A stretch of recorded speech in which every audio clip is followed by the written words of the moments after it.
Welcome to the C Word, a Conservators podcast. Today we're talking about extreme storage. I'm Jenny Mathiasson, an Objects Conservator based in Carmarthenshire. And I'm Kloe Rumsey, an Objects Conservator based in Greater Manchester. Hey, welcome to the show, everyone. Hello. So today we're going to talk about extreme storage, and for that we are joined by a special guest host. Would you like to introduce yourself? Hello, I'm Emma Duggan and I'm a Conservation Collections Care Manager over at the Wellcome Collection in London. And yes, I am Mistress of All Storage. I love it. Amazing. What a good title. I was going to say, if that's not on your business cards, you are missing a trick. Not envious at all. Super cool place. And we open soon again. Yay! Oh. When do you open? So we're going to go back in the building towards the end of April, but we open on the 18th of May. So we've got some new exhibitions open. Oh, amazing. And are they set up? Recording date is the 2nd of April 2021. Just for future listeners going, what's all the fuss about? Yeah, 2021, that's what the fuss is about. Have you been able to put all that in whilst you've been locked down? We did it actually in December. So Wow. we were really ahead of the game, and then the government shut us down. So we just had to mothball the new exhibitions, but we'll be opening with them, which is fantastic. So they'll have a slightly shorter run than we first hoped for, but they'll be really, really cool. So I thought we might start with kind of our experiences of what extreme storage is. So this goes beyond like, hey, it's in a building that we all go into all the time. So what sort of experiences do we have of unusual storage, if any? I mean, fairly, to be honest, limited. The main thing is large stuff storage. And most of that experience that I have was with Emma as my manager. Basically, you know, the storage of gigantic engines and, you know, this linotype machine, and can we move it about with, you know, massive forklifts and stuff like that. And, you know, dealing with pretty heavy duty things. Yeah. But I can't remember. This is one of the episode topics that was came up with back in the day. Back in the day, as in a couple of years ago, maybe. And I think we thought of it because we were thinking of like deep storage and cold storage and anoxic and things like that. Yeah. And I definitely don't have experience of that. Nope. I think this may have been me just blurting out that, it would be fun to do one on extreme storage. Because at the time, and this is not a personal experience so much as something I kind of encountered and I was fascinated by, was the one I worked in Cambridge, the Cambridgeshire County Council, their archaeology collection, because they're, you know, it's where archaeology gets deposited. They keep their archaeology collection in deep store, so in salt mines. And it's like properly, you know, underground. All the boxes are barcoded, and if you need something retrieved and looked at for, you know, archaeological study, then you just kind of ask for the box with the right barcode on it. I was just super fascinated by this. You could be so oddly precise with it, and then there's a certain amount of like retrieval time for like basically deep store to kind of find the box, which is easy because they know where everything is. I think that's probably the most extreme element of it, to be honest. I'm like, what do you mean you know where everything is? Not to spill the tea or anything, but museums often don't know where their stuff is. Have you been down, Jenny? No, I haven't. I would love to. It looks super cool. It is amazing. I've seen so many pictures, but I suspect it's one of those places where it's like you can't get a grasp of the scale unless you've actually been. It's like a cathedral down there. It's absolutely amazing. So Wellcome have a lot of our archives over in Deep Store, and you go down, you know, to do collection checks and various things like that. And you have your safety briefing, obviously, and you have like a special bum bag that contains 45 minutes of oxygen should there be a fire. What? To get you to a safe place. And then when we went down last time, generally the lifts are kind of like department store lifts, so you don't feel, you know, get anything kind of crazy going on. But they were being just checked when we last went, and so we went down in the proper engineer's lift, and it just felt like you were a miner or you were in Indiana Jones or something like that, because it was just pitch black, and through like 4 or 5 of you could fit in, and you just went down and you just saw the light just going as you were descending into this cavern. That is so post-apocalyptic. I love it. I'm here for it. I would ask for that lift. So I have a bit of a thing, I think, in life where I'd actually rather not do anything in my life where I've got to pack oxygen with me. Like, I'd like it to be available wherever I'm going. You are not a space explorer, are you? I'm not an anything explorer. But it's absolutely fab when you get down there because it's huge. It's just like a cathedral underground of all these different areas. And they've got, trucks down there driving, to collect salt, obviously for the roads and things like this. And within a few minutes, the salt is on your lips, so you taste slightly salty. But it's absolutely lovely because it's all obviously hewn away, but it's like a salmon pink rock salt colour. It's really kind of quite special down there. So I've got a couple of questions with Deep Store. So firstly, what's the deal with the salt? How do you stop it being mega salty down there? And is this a problem for storing metals? This is where my mind went as well when initially I heard about it, because I was like, wait, salt mines though? Like, salt? Yeah, a bit salty, right? Well, so we store paper archives down there in boxes, but generally, so you can basically have different levels of humidification and controlled environment, essentially. So we almost have like the gold standard. So it is so stable down there. There's absolutely no problems. There's no peaks or troughs or anything. The environment is completely flat. Which is fantastic with all the plant in there. So it's, the salt isn't an issue really. Obviously for the material we hold down there, it wouldn't be an issue anyway. I mean, I guess tasting salt on your lips, that's one thing, but like you're a human being, you're moving through the spaces that aren't controlled, right? Because you're in the lift and then you're in like whatever, there must be corridors connecting these different spaces and that sort of thing, right? So you're in the uncontrolled spaces and then you enter the controlled spaces, I'm guessing, where things are actually stored, and then that's like a microcosm in the mines, I'm guessing. And so it's essentially, you have your own pod, and your pod is the size of, I mean, it's huge, absolutely huge, ours, with all racking inside of it. And then depending on what humidity levels you want, the plant is programmed, and then it's just goes for it. It's completely stable. It's lovely, really nice. That sounds amazing. So what I've just written down is how many rooms do you have? And then I realised, wait, I have no concept of how large these rooms are or what that even means. So do you have separate rooms, or is it that you have an enclosure that encompasses different spaces? Yes, it's an enclosure, but it's all one space really. It's really, really large space that's all racked up, and that's where we have our archives. And you can either have your own unit or you can share with others. But because they don't allow many people down, it's so secure. And everything, because it just has a barcode on, there's very, very little labels as to who owns it or where it comes from in terms of security. Yeah, so it's pretty tight down there, to be absolutely honest with you.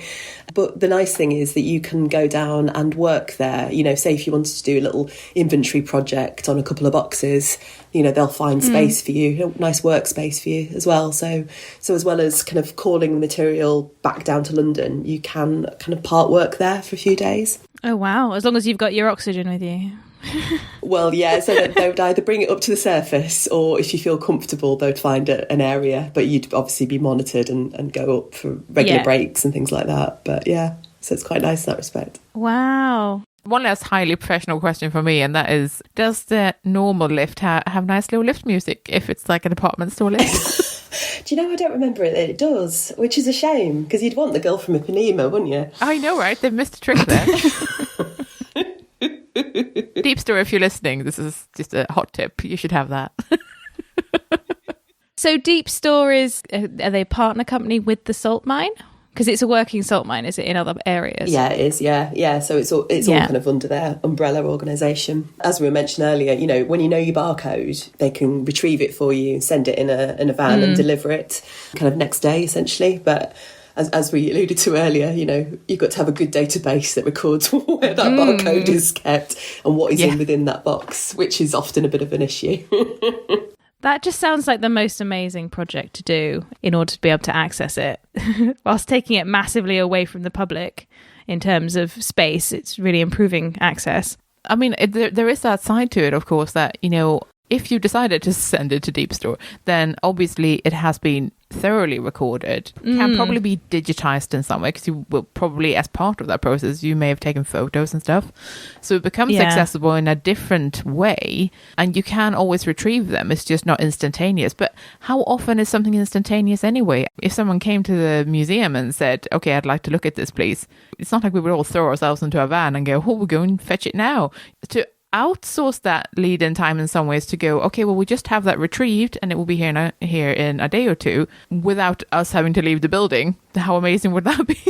That would be amazing. Honestly, would be just as instantaneous as it is now anyway, probably more so, because it would honestly probably be quicker. It's right for certain collections, but obviously you just have to, mitigate that risk of transporting, up and down, the motorway, or depending where your base is. And also kind of the sustainability issue, should we be moving these items using petrol and all this business? So it's really a handy space at the minute. But I wonder whether there'll be more in the future, so there'll be slightly less travel. It's kind of offsetting that, really, isn't it? Thinking different options, essentially, for different collections, potentially. Yeah. Because I suppose with both archaeology and kind of archival material, there's like only so many requests for that material necessarily, especially if it's been digitized in some way or the information is available in a different format. So there may actually not be that much in the way of retrieval. So I'm guessing that there's energy input for the environmental controls, but the fact that there's not so much kind of outside influence, it doesn't need to be maintained so much. Yeah, it's definitely a very stable environment naturally anyway, and it's slightly reduced oxygen levels as well, only slightly, but you do definitely feel slightly different as you go down there because it's 200 metres underground. But then the plant is essentially in there just to stabilise, anything that happens, or as people maybe are working in that space, it might change a little bit. So that's what the plant is there to do, essentially. So something, I mean, it might not be similar to deep store, but sort of. I mean, in terms of long-term and quite secure storage. Kloe, I remember whenever we talked about this episode, you were always like, I want to talk about the Seed Vault.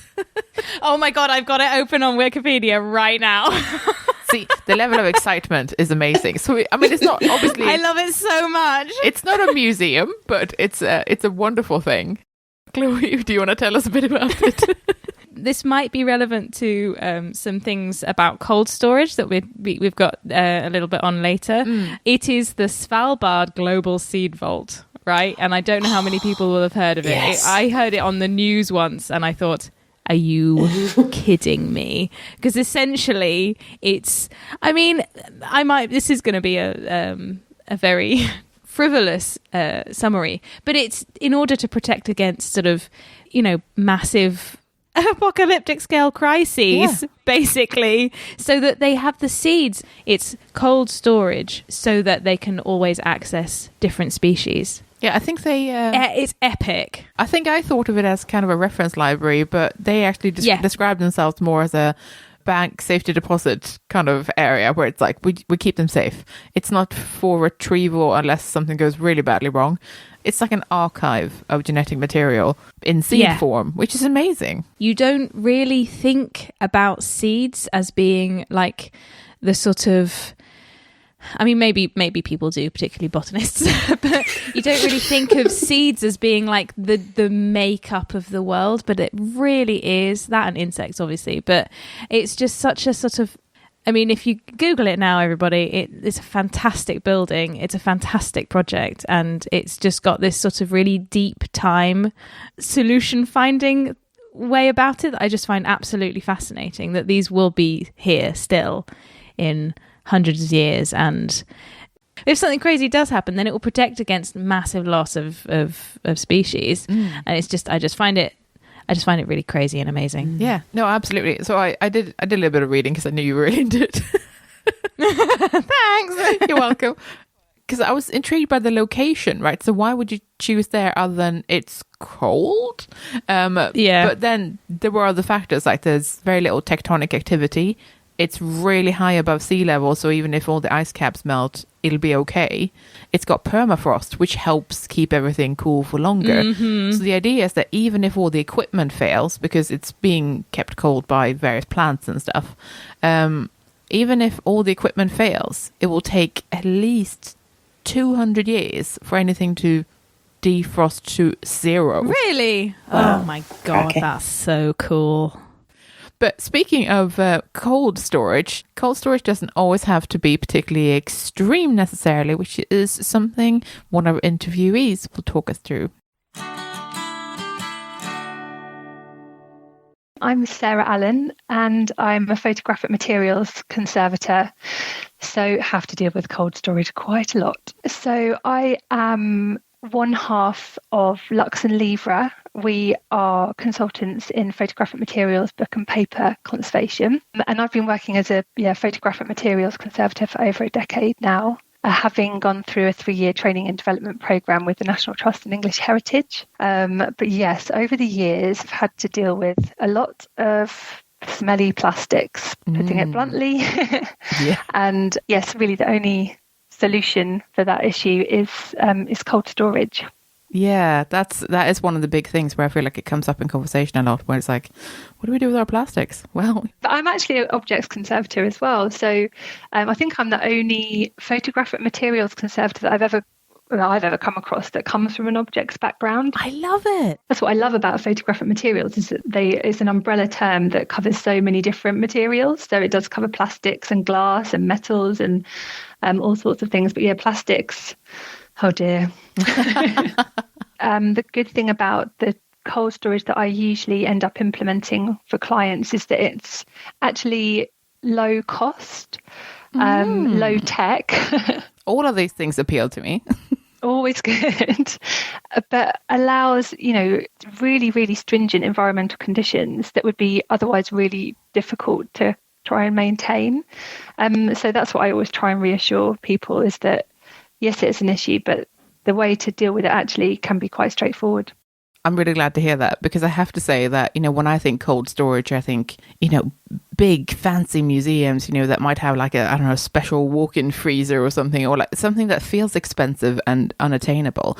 You can go all the way up to, the huge vaults that the BFI have. It's incredible. It's huge and expensive and very necessary for them, but actually you can use the same principles right down to a small domestic freezer. So it can range from, huge, expensive, needs a whole team to maintain type vaults, but down to something that's relatively straightforward. It does need to be carefully managed. I do always have to try and caveat with people.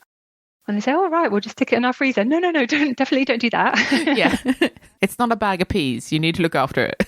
You don't want it to get freezer burn like your bread does. Yeah. Yeah, it can be lots of different things. So it could be something a bit bigger than a normal freezer, like a walk-in freezer, like you said. But actually, even a walk-in freezer, that is obviously more expensive, but actually really quite cheap to run, because the technology is so much better than it used to be. So you could actually do some kind of cost-benefit analysis of keeping things in cool temperatures, for example, with a really expensive HVAC system running it. Or actually thinking, right, well, maybe we'll have to take a look at our collection and see what really, really needs to be kept at cold temperatures. And maybe we'll transfer that into a freezer, which is a larger outlay, but much cheaper to run in the long term. And actually then we can not let the rest of our collection, go to pot, but, manage that in a bit more of a passive way.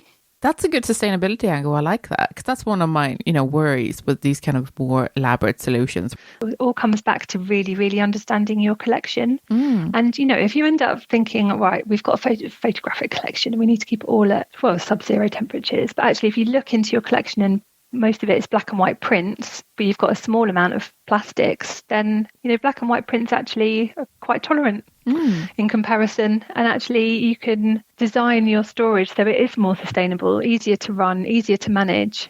So when you said you can't just bung it in a freezer, what does that mean? So when I'm recommending to clients to store in a domestic type freezer, I usually recommend to store the materials using a method called the CMI method, the critical moisture indicator method, where essentially you place your negatives. That's what we're normally dealing with photographic materials. It's plastic negs into a box, and then you essentially put them through a double bagging system. So you put the box into a Ziploc bag, you seal it. You then put some kind of desiccant in another layer. So usually what I recommend to use is desiccated mount card or blotter, something like that. Yeah. And then in that layer, you also put moisture indicator and then bag it again. The idea being that the double bagging system provides a kind of microclimate for the collection. So I should also say you need to precondition your collection at a certain RH, the RH that you'd like it to maintain in the freezer. What that allows is for you to see if there's any change in RH in the bagging system. So if the bags fail or for some reason the RH is rising, you can easily see them from the moisture indicator whether it's been compromised. And if it is, it's just a question of rebagging them. So I guess, if the corner snags or the seal's not quite right or something like that. So like I said, it's relatively low cost. Because you're just dealing with Ziploc bags, desiccated card. But it is something that you need to manage really carefully, because if for some reason, say the freezer fails and you're not monitoring that freezer, what you're essentially doing by double bagging the negatives is the opposite of what you would really want to do, because you're creating a microclimate. So you're trapping all those gases that the plastic's off-gassing within that bag. I like that. This sounds achievable. I don't feel intimidated by the approach that you're describing, which is really great. But it isn't put in a freezer and forget forever. It is put in a freezer and then monitor, which in theory, we should very much do with all of our collections. We shouldn't really be putting everything in a box and going, that's there forever now. Yeah, there's a really good resource actually that's a kind of video interactive training series of videos that I recommend people to watch if they are considering it, that was done by the National Park Service in the US. There might be other examples of it, but it is a really good introduction to the principles of cold storage and down to the materials that you need. I do adapt their methods slightly in terms of I'm a bit belt and braces. There's some other really good online resources that can help people think about whether they do need cold storage now or whether it's something to factor in 5 years. So the Image Permanence Institute, again, it's in the US, they're kind of world leaders in this field, has done a lot of research about this, and that's where the idea of cold storage actually came from. Because for negatives, I should say it's not, for photographic materials, it's not just deteriorating plastics, it's also for colour material. For colour photographic material, especially 20th century colour photographs, they are actually really temperature sensitive. They do what's called a colour shift. So the higher the temperature, the quicker it fades. So if an institution wants to keep their photographs looking the way they do now, then they need to think about cold storage for colour material as well. And the other thing to say is that it doesn't actually take that long to acclimatise the material. Oh, that's good. So you can still retrieve the material. Yeah, because access was another thing that I was thinking about. But lots of places do instigate a cold storage program as part of a digitisation program. So often things have been digitised before going into cold storage, and that's generally the way it goes. Oh, okay. So quite often it will be very, very rarely accessed. It's really for long-term preservation. I thought it was just really heartening to hear that actually cold storage doesn't have to be, epic. Yeah. I really like when storage solutions are kind of creative. They're either low cost or low tech, but just full of common sense that everybody can do. We can all throw money at a situation, but it's actually it's more inspiring to think about it really, and either localise it or just find easier ways of doing things really.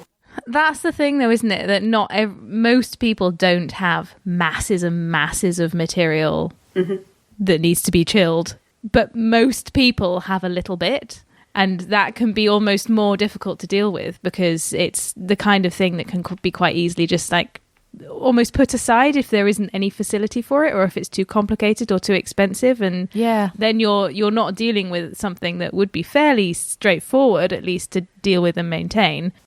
And have you been to Boston Spa, where the British Library collections are kept? No. They have this amazing warehouse which is conditioned to have low oxygen environment. So you don't work in there, but it's all robots. Robots retrieve all the items, and it's absolutely amazing to see. It's kind of, end of Indiana Jones, Raiders of the Lost Ark, where it just goes on into the distance. And that's absolutely fantastic. Yeah. And you just see this motorised little robot go up and get everything and bring it onto a conveyor belt. So it's... Yeah, so that works really well, obviously, because it's a low oxygen environment, slows the rate of deterioration. I wonder if that's what I found a video of, because I was trying to look up examples of places that did low oxygen storage. And one thing that came up was a BBC video from 2015, and it was about the British Library where they kept all their newspapers. Yes. Yeah, that's it. They said in the video that it had the same oxygen as on top of Mount Everest, so not very much. Wow. So the air is really thin. So, you can be in there for a bit, if you need to, but there's a reason they have robots. Exactly. That was my next question, what that means. Yeah, the oxygen levels at that point just to stop fire, essentially. So even if there is a spark or something happens, there's no oxygen to keep it going. It reminds me vaguely of again, low oxygen environments can be a little bit more low tech as well. Because I put out a call on Twitter for people to talk to about extreme storage. And something that came up was someone mentioned there was something called Project Airless at the Natural History Museum. Mm-hmm. Oh, I've heard about this. 2015 to 2018, basically they had a project to try to halt pyrite decay in their geological collection. Oxidation kind of leads to sulfuric acid buildup, and I think there was some ferrous sulfate as well. Once it takes hold in a specimen, it can happen at really low RH as well.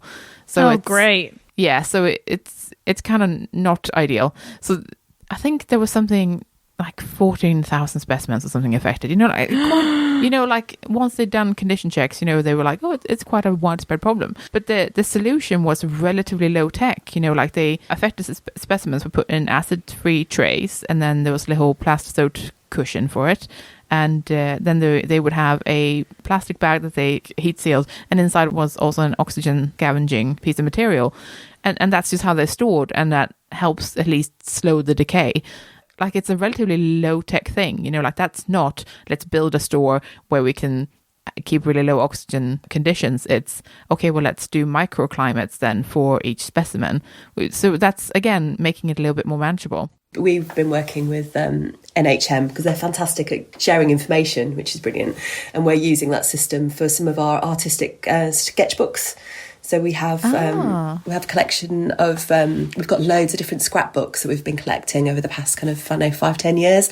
And they can be full of any media. So it could be, food wrappers, just a really wild selection of organic materials and things like this. Oh, amazing. Wow. And we have this new collection, which is fantastic, and it's massive. It's pretty massive. But we're going to be using that system because we want to... lovely.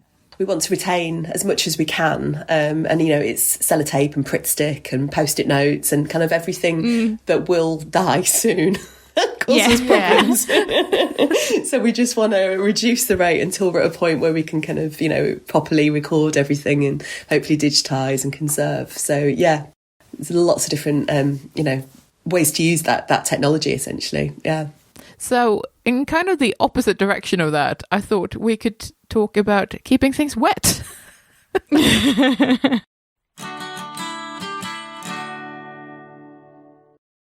Yeah, my name's Toby. I'm a curator for the Newport Museum and Art Gallery in South Wales, and I'm specifically responsible for the Newport Medieval Ship Project.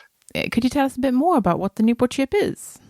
Yeah, so it was nearly 20 years ago in the summer of 2002. They were doing some building works in the center of Newport, and they discovered the intact remains of a very large clinker-built merchant vessel. And it was found inside, hemmed in by a cofferdam that they just inserted. Archaeologists were confronted with a very large, articulated, waterlogged wooden structure, not to mention there were about 1,000 artifacts inside and around the remains and about 1,000 loose timbers lying on top of it. And so the decision was made in 2002 in the summer to excavate what was there. And then eventually after several weeks or a month or two of that, they made the decision to actually save it. And then what was then involved was actually removing the overburden, all the loose timbers, and documenting everything, and then raising all the artifacts as well. And then exposing the intact articulated hull of the vessel. They then had to, given its size and complexity, the only way to actually lift it was to disassemble it into thousands of individual timbers, remarkably well preserved, waterlogged, but not exactly substantially decayed, if that makes sense. They were actually walking on the ship timbers in their steel toe caps back and forth. And that's actually a mixed blessing because the timbers are so intact and the cellular structure is so intact that, we've found it very difficult, A, to get the peg in, and B, to get the water out, because normally it'd be very degraded and there'd be lots of access for the water to get out of the timbers. Yeah. But, so you have all these pieces. What do you do with them after that? What's the next step for this? Or it took about 3 months to uncover it and expose everything, and then about 3 months to disassemble it and raise it. So start to finish took about 6 months. But at that point, it's a bit of a complicated story, but they had a series or succession of sites where they took the timbers, and initially they were stored in, tanks made of breeze blocks lined with pond liner, and then they'd have to move again, and so they'd make another temporary setup. But then they made a final move into a huge warehouse, a 50 by 50 meter open warehouse, and they had time to plan and prepare this move. And so they designed and constructed 17 tanks, and the tanks were made of scaffold pipe framework and fittings, and the actual shell was made of PVC, just the same material you see on the sides of Arctic lorries. And so it was actually quite cost effective. All this is off the shelf material. Each tank measures 5 by 10 meters, and they're half meter deep. And they sit on a bed of 3 or 4 centimeters of nice sand, and that helps pad it between the concrete floor and the bottom of the tank. And so you can actually get in the tanks. They're robust enough that you can just get in and walk around with your wellies on. Oh, amazing. Because that nice layer of sand on the bottom cushions it and makes sure nothing pokes into the bottom of the tank. Eventually, we had covers made of the same material that fit over the tanks. And so it's PVC, it's very durable and doesn't let light in and all that. And just an ideal solution and very cost effective because these are soft tanks. You can actually flat pack an entire tank onto, actually you can probably fit 3 or 4 on a pallet. And then you just have a pile of scaffold pipes and 4 or 5 buckets of scaffold fittings, and that's your entire tank. We calculated, given their dimensions, they have about a 25,000 liter volume, and we worked out that on average we could put about 10 tons of timber in a tank, and then we would put about 15,000 liters of water in there or wax. We use these exact same tanks for the peg treatment. So after storing the timbers in there, when we were doing the cleaning and recording of the timbers and organizing everything, we then condensed it down into about 5.5 tanks, very, very densely packed. And that's what we did our peg, or we did our ammonium or diammonium citrate pre-treatment in, and then rinsed that. And then we started our incremental peg treatment in these exact same tanks. We didn't use a heated treatment at all because we went to a very low percentage of PEG 200 and 3350, a relatively low percentage, so we didn't have to heat it. Straight from there, we actually had a freeze dryer sited in the old warehouse, and we would fish them out of these tanks at the end of their pre-treatment and then whack them in the freeze dryer. Wow, it sounds like a really giant assembly line. Because we had 3,000 timbers, it had to be an assembly line. It had to be efficient. And the beauty of having this huge warehouse was that we were able to organize material by function or by size. I just wanted to mention that we tried that. We actually had a failed experiment in terms of how to control the mosquitoes. Oh, yeah, because big water tanks. Yeah. Yeah, we had half the warehouse was basically standing water. Yeah. And we thought, put some goldfish in there and see what happens. And the goldfish just got lazy and ate the food, not the mosquitoes. And but the problem then was the goldfish had babies, and a few dozen fish turned into hundreds, if not thousands, of fish. And we eventually got rid of all those, gave them away on open days, and a byproduct of the food was waste, and the tanks were just lined with this fish waste in the bottom, and it was super slippery and took a lot of cleaning to get rid of all that. But we did eventually start using a bit of Cathon CG, a biocide, and then we also found that it was much better to have covers on the tanks. We left them open for years so the public could see what we were doing. Yeah. Because we had open days all the time, but in the end, we think it would be a much better idea to have the tanks covered as tightly as possible all the time. We didn't have to do water changes very often, and when you actually think about it, 15,000 liters of water times 17 tanks, even if you're doing that every month or every 6 months, that's a huge amount of water. That was one of my concerns. Okay, you're storing something in water, but it's not like it can be the same water all the time, and then how often do you have to change it? No, we kept an eye on things. We didn't, as long as you covered the tanks, you wouldn't get fungal growth. After we finished the freeze drying process, we needed a way to store the timbers. So what we did then was we moved to a smaller warehouse, about 25 by 25 meters. And what we had experimented with before was taking shipping containers, like 20-foot, half-size shipping containers, and lining them with Kingspan foam, and then putting racking in there and like a small dehumidifier, and just making kind of a box that we stored timbers in. And that worked great until, we realized, 100 timbers would fill a container, and we had 3,000 timbers. Yeah. And so we moved to the new warehouse, and we took this opportunity here to actually build huge rooms within the building, but out of very simple materials. We made a big horseshoe shape out of pallet racking, and then we clad it with Kingspan, and we held it all together with scaffold pipes, and we made the roof out of scaffold pipes as well, and put the Kingspan on top of that. And so for, again, probably around 10,000 pounds per room. Each room measures 6 meters by 12 meters by about 5 meters tall. It's about 360 cubic meters of space. And the brilliant thing is because of the horseshoe shape, we can actually drive our forklift in with a huge pallet of timbers, turn it and forklift it onto like all the different bays. And so we have this huge volume of space that as we drive in, because a lot of the Newport ship material is just too heavy for anyone to lift. And so we have a very efficient way of storing this, and we just keep filling up the racks and the bays. And then as soon as the big horseshoe shape is filled, we have all the floor space in the middle, really cost peanuts in the big scheme of things. We built 2 of these big timber stores. Now we got some cheap old secondhand double glazing big windows, and we set those into the walls. And so we've put lights in there, floodlights. And so people on open days, we just turn lights on, and you can see inside these timber stores and see all the timbers and all the artifacts stacked up. And it's pretty impressive. Storing things when it's like awaiting treatment is basically storage, because ultimately you're still storing it. And I love a good old story where something went wrong. Me too. Thinking about goldfish, bloomin' heck, I'd never have thought about that for mosquitoes. Yeah, I really enjoyed that as well. I do like these, and I feel the same way in conferences and stuff when you have talks when people go, this went wrong, shouldn't have done that was a bad idea, but this is what we learned from it. That's the most kind of helpful. Yeah, absolutely. Because initially I was like, I'm so on board with this. And then they just had babies and pooped everywhere. I'm no longer on board. I love the notion that you could go to an open day and just receive goldfish that had just been... Yeah. So on the kind of still keeping things moist kind of a spectrum of storage, I was talking to someone about reburial of archaeological material. Oh, now that is extreme.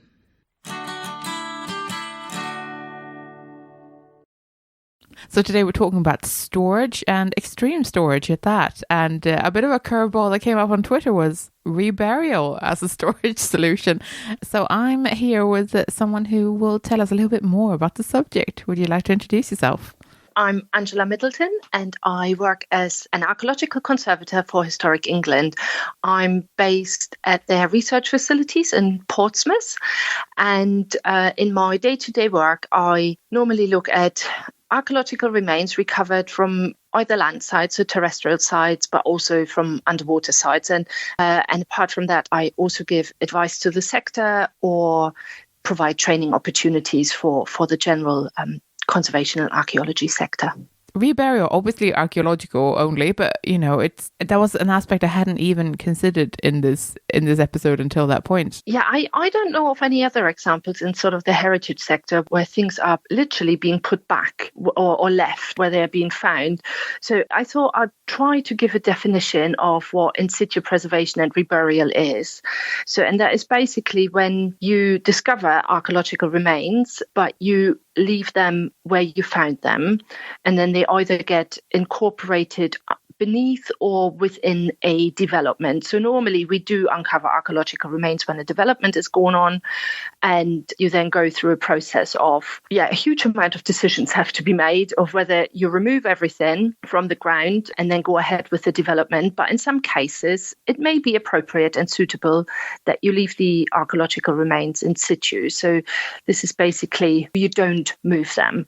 And then we have reburial on the other side, and the process is initially the same. You discover some archaeological remains, but you then take them out of the ground and then you deposit them elsewhere in a different location.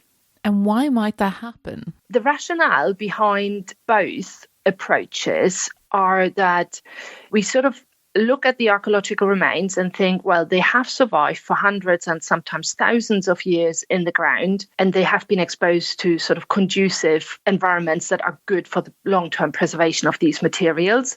And we think, well, if we just leave it in the ground, they will, survive longer for the future, basically. The other aspect is, of course, that full-scale excavation and then post-excavation analysis, including conservation, archive storage, curation, everything that comes after an excavation, is not only time-consuming, but is also very, very costly. And then especially with archaeological collections, we sort of, I think, are reaching a little bit of a crisis point. Bluntly put, the stores and the archives are full and we are sort of running out of space. Yeah. So we have to take a bit more of an informed decision as to not only what we excavate, but also once it's been excavated, what we actually keep and put in our stores. Yeah. So when you do discover remains, you can go through various decision trees and processes to inform your decision as to whether it's appropriate or suitable in that case to leave the remains in the ground or whether they should be excavated.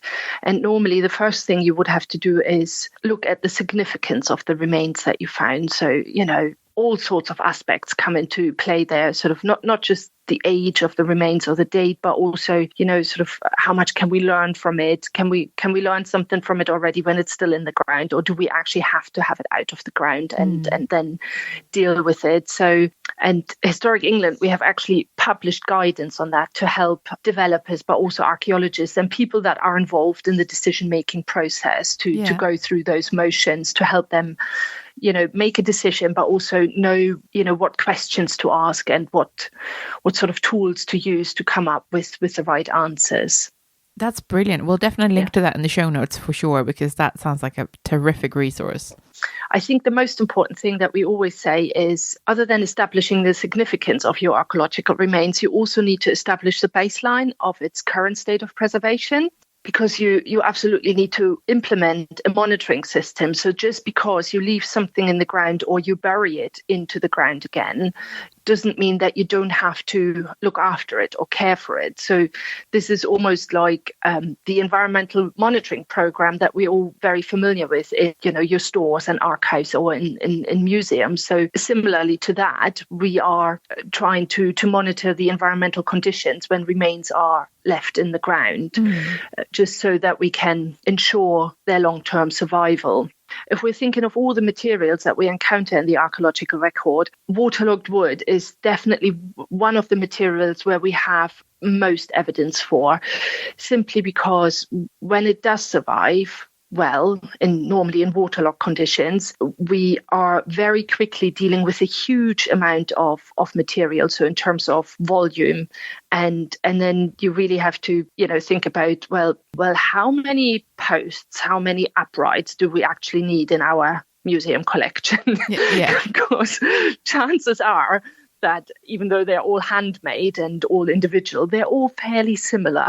Yeah. Because they all fulfilled a certain function, and that really determines their sort of size and shape. Sometimes a representative sample, for example, can be excavated and then conserved and then deposited in a museum, and you might leave the rest in the ground. So one example where I was involved with a reburial project took place on the Isle of Wight, and we worked together with colleagues from the Isle of Wight Museum Services, and they had quite a large amount of waterlogged timbers that were uncovered during a intertidal survey that took place in the 1990s. Sort of timbers from construction. To conserve those can be quite costly, but then of course you also have the follow-on costs from the long-term curation and storage that follows on from conservation project. Yeah. With that in mind, the Isle of Wight Museum Services wanted to explore reburial, as you mentioned earlier, as a natural storage solution. And we joined forces, and lengthiest and trickiest part in the whole project was actually identifying a suitable burial plot, burial site. And when you think you've got a suitable burial site, you would then again run a monitoring test to really collect data about the sort of annual natural fluctuations in terms of water table, water chemistry, that sort of thing. And you build your evidence base. And then you also have to ensure that the land use on that plot of land that you've identified doesn't change, how long is a piece of string, but let's say for the next 50 years. Yeah. So all those questions you have to sort of ask and consider. And if you think that all the answers are positive, then you go ahead and you literally open up a hole in the ground and put the timbers back in. Now, this is the simplified version of it. Of course, in reality, it's all a bit more different, a bit more complicated. So before we put any timbers back into this hole in the ground, we analyze the timbers to establish that baseline preservation state that we have now. And we looked at the water content of the timbers, but we also looked at the lignin to cellulose ratio. All that data gives you sort of the baseline. And then you put the timbers back into the ground and you cover it up. And you also have some monitoring sondes in the ground that tell you how quickly the water table establishes itself again, what the redox potential of your burial environment is, and you can also sort of extract water samples to check the water chemistry. What happens is when you open up a hole in the ground, you sort of disturb this very good burial environment that you want to achieve again. And then we monitor initially at quite short intervals to see how the burial environment reestablishes itself back to the before you open up the hole in the ground, basically. And you can also put in sacrificial samples that you can then extract at certain points without actually disturbing the overall burial environment. And in this case, we had modern wooden samples, but also archaeological wood attached to a long pole, and we called them kebabs. They were sort of really long poles, about 2 meters long, that had various wooden samples attached to them, and then they were wrapped in a fabric called teram, which is a geotextile, and after every 3 months, so 3 months, 6 months, 9 months, 12 months, we pulled those kebabs out and then analyzed the wooden samples again, and then comparing that to our baseline wood analysis data to see whether we see sort of what trends we are picking up, basically, whether wood decay is massively increased or whether it's sort of as expected or whether it plateaus off, that sort of thing. That went on for a year and a half, a good 2 years. On top of that, we've also laser scanned some of the wooden artifacts. And the thinking behind that is that it's not just the chemistry we're interested in, we're also interested in the overall shape and morphology of the artifacts. Because when you're looking at waterlogged wood, you're often interested in the surfaces. This is where the interaction with the people of the past really took place. This is where the tool marks are. This is where any evidence of use can be found, that sort of thing. So if the burial environment does not preserve that, then we are losing that level of information. And you might say that your archaeological wood is sort of reduced in information and knowledge that we can gain from it. And overall, all results were really encouraging. And I can't tell you after how many years, but it's 6 years probably now. The wood is still in its reburial hole in the ground on a lovely meadow on the Isle of Wight with some cows grazing over it. And all the environmental monitoring data is all positive. And it looks like, the wood is doing well in that little plot there. Of course, if anyone wants to get to it, that's a different story, Yeah. So that's a bit more complicated. It's not as easy as just going down into your store and, getting a piece of wood out for someone. But that's why it's so important to collect as much information and data as you can before you put anything back into the ground. But it is an option. And I suppose with that project, we could provide some evidence that it's a viable option if you can identify a suitable plot of land. If I was a piece of archaeological timber, I too would like to be under a meadow with some cows grazing on it. It was a nice plot. I remember, however, one particular site visit. I was pregnant at the time, and the cows looked not so friendly, and we all concluded that if we had to run, I probably wouldn't make it back to the gate in time. And so we had to reschedule that and ask the farmer to please move the cows to an adjacent field and make sure that the gates is fully closed. Now that's an amazing health and safety concern I'd never considered. Yes, I don't think that featured on the risk assessment really either.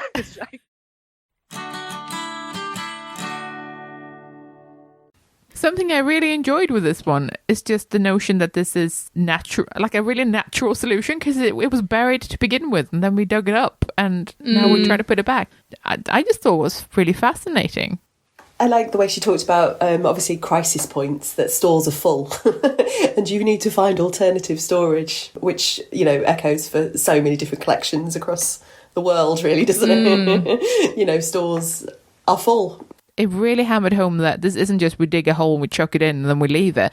Because I guess I've kind of heard of reburial, but so much more of as disposal rather than storage before. And this was very much not what this was. This was storage. This is the conditions are being monitored.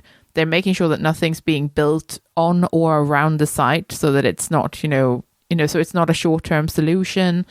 There was so much thought and consideration that went into this, as it should be with all storage, that I just really, really enjoyed it. I was going to mention, actually, have you seen the beautiful depot in Rotterdam? No. So it should be opening this year, I believe. It might have got a bit delayed with lockdown and things like this. But basically, it is a brand new building just for storage, and it's all mirror-clad.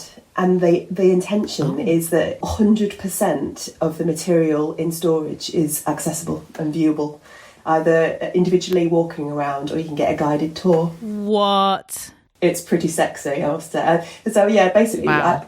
I think storage is sexy should be the new hashtag that we're using for this one. Yes, storage is so sexy. Oh my God, is it a big and circular? It is.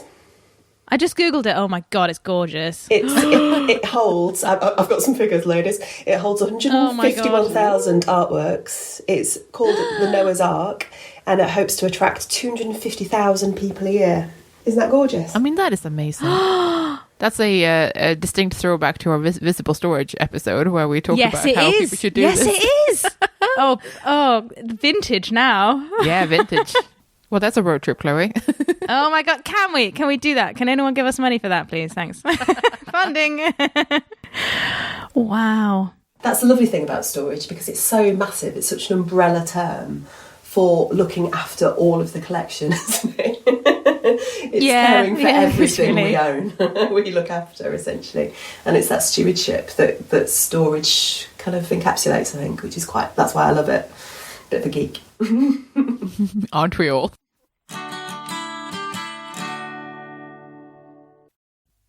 As usual, we welcome your comments, questions and corrections. And this time it's neither, really. Instead, I would just like to mention that if you're a fan of music, you should head over to our YouTube channel, where we've just released a song called Something to Conserve. A bit of a love song to conservation and all of those among us who really miss working on things. Go and have a listen. If you're enjoying the C Word and would like to support our work, then please consider becoming one of our patrons. For as little as $1 per month, you can help us keep our episodes online and more of them coming. Patreon helps us meet our regular costs for the show, and also to plan ahead so we know roughly how much of a monthly budget we've got. That's super helpful when you're trying to do something special like buy a better microphone or save up to go to a special event. Your support also helps keep us free of advertisement. In return, our supporters get access to our archive of extended episodes, which you can only access on our Patreon page. Yeah, for that $1 a month, you get a little extra audio enjoyment. We've crunched the numbers, and it's about 10% extra content on a regular basis. Well, that's not bad for less than a cup of coffee, eh? If supporting us sounds like something you'd like to do, then head over to patreon.com/thecword and join our bunch of absolute champions. And a warm welcome to our latest patron, Antje. Thanks for joining us. Thanks for listening. We're The C Word, and you've been listening to Emma Duggan, Kloe Rumsey, and me, Jenny Mathiasson. Join us next time for an episode about new media. In the meantime, check out our website at thecword.show, tweet us at The C Word Podcast, or simply email us on thecwordpodcast@gmail.com. The intro and outro music is Spring by Didi Music, used under Creative Commons Attribution License. Additional music and sound effects by Callum Robertson. This has been a Wooden Dice production.